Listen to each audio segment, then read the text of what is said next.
Assalamualaikum warahmatullahi wabarakatuh. Perkenalkan, nama saya Nuraini dengan NIM 121600154. Nah, di video kali ini kita akan membahas tentang metode statistika. Yang pertama ada jumlah statistik berdasarkan jumlah variabel. Yang pertama ada yang univariat atau satu variabel. Yang kedua ada bivariat atau dua variabel. Yang ketiga ada multivariat atau interdependensi di mana lebih dari dua variabel. Jumlah variabel di sini tidak terdapat variabel independen ataupun variabel dependen. Lanjut ke jumlah statistik berdasarkan jumlah variabel. Yang kedua yaitu ada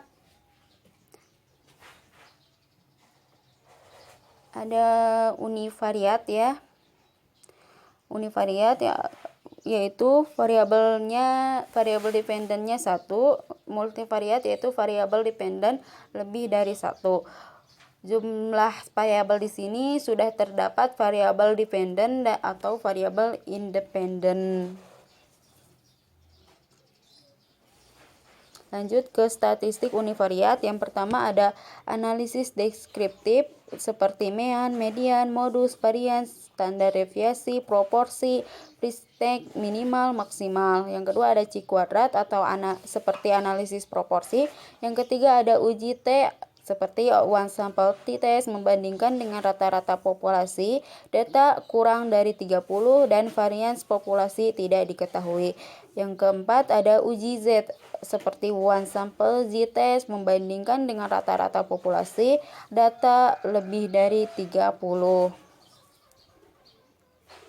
Lanjut ada statistika bivariat. Yang pertama ada analisis deskriptif seperti tabulasi silang. Yang kedua ada analisis komparatif seperti independent sample t-test dan dependent sample t-test. Yang ketiga ada analisis hubungan antara dua variabel. Yang ketiga ada statistik multivariat. Yang pertama ada analisis dependensi seperti untuk menjelaskan dan memprediksi lebih dari satu variabel dependen yang digunakan. Metode statistiknya yaitu ada analisis diskriminan, analisis regresi linear multivariat, ada MANOVA atau multivariate analysis of variance. Yang kedua ada analis interdependensi untuk mengetahui struktur sekelompok objek dimensi variabel. Metode statistiknya yaitu ada analisis faktor, analisis klaster. Lanjut ada statistik. Nah, setelah itu ada pengembagian uji statistik secara kegunaan.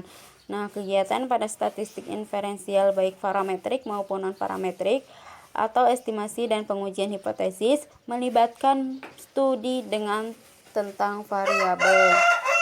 Lanjut, di sini ada jenisnya yaitu ada korelatif atau membandingkan variabel-variabel. Yang kedua ada korelasional atau melihat derajat hubungan antar variabel. Yang ketiga ada pengaruh atau kausalitas yaitu melihat hubungan fungsional antara variabel.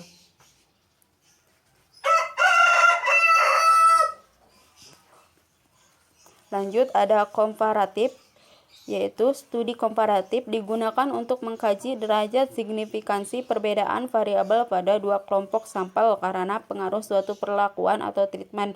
Untuk itu perlu diketahui apakah dua sampel berasal dari populasi yang sama atau related atau berbeda independen.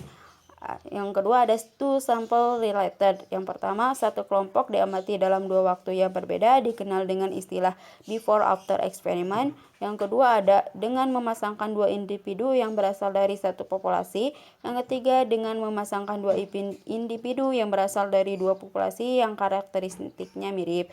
Uji-uji statistik dalam studi komparatif yaitu ada skala ukur, jumlah variabel yang terlibat, dan yang ketiga ada asal populasi.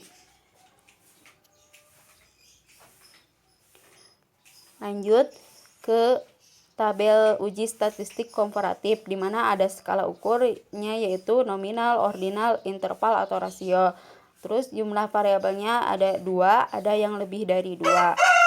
Asal populasinya sama atau beda. Uji statistiknya ada McNemar, ada Isaac-Fisher, ada Chi-Quadrat, dan ada yang lainnya. Lanjut ke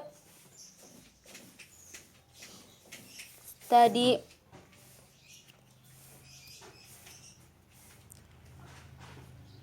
bisa dibaca ya teman-teman. Nah, lanjut ke korelasional.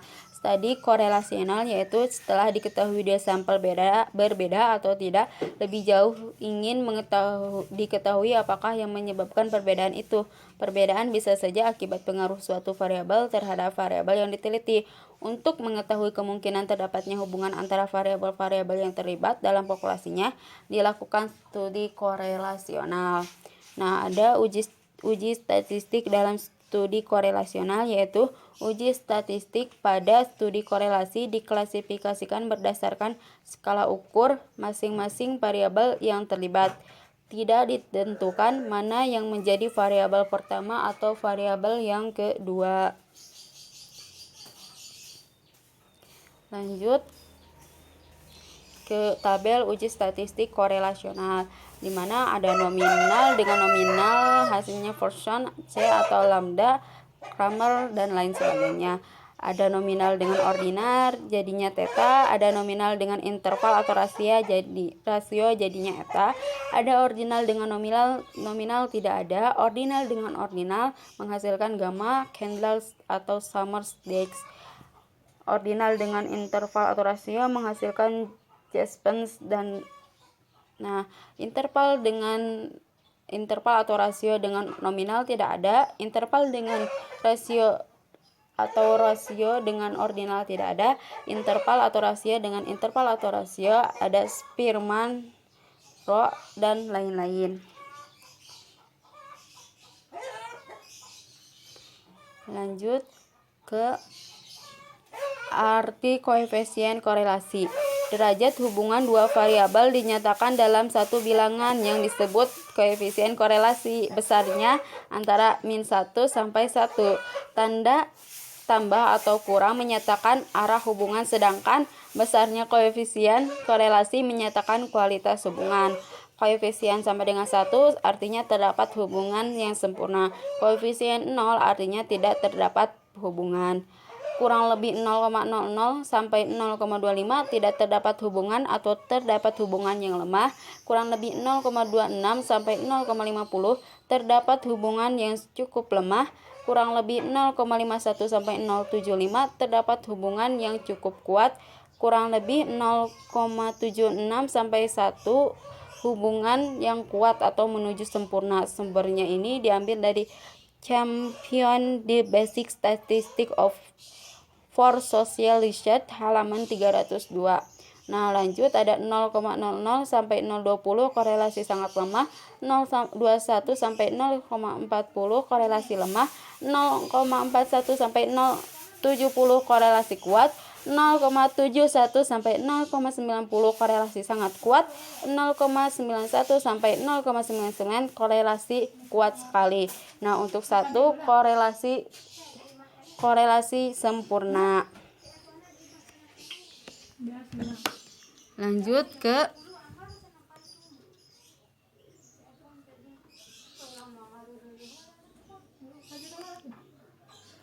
setelah itu lanjut ke studi pengaruh. Digunakan untuk mengidentifikasi bagaimana variabel-variabel berhubungan. Salah satu metode yang sering digunakan adalah analisis regresi. Nah, analisis regresi ini ada dua jenis, yaitu regresi linear atau simple linear regression dan multiple linear regression. Yang kedua ada regresi tak linear.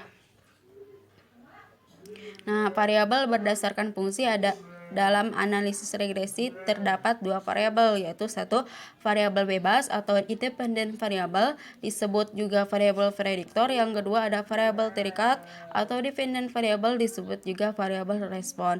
Variabel tak bebas mengikuti bagaimana perilaku variabel bebas. Sekian dari video kali ini. Mohon maaf bila banyak kesalahan. Wassalamualaikum warahmatullahi wabarakatuh.